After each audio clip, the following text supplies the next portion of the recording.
We bring you the answers to all your questions. Be better than others. Enjoy the benefits of knowledge.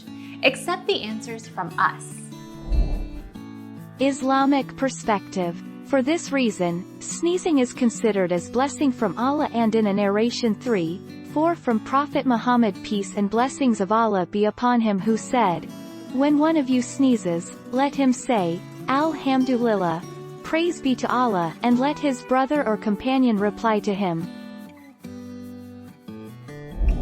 Our mission is to provide accurate answers. We think without knowledge, it is impossible to live a balanced life. Be competent, be skillful. Thank you for watching. Don't forget to subscribe and hit the bell notification.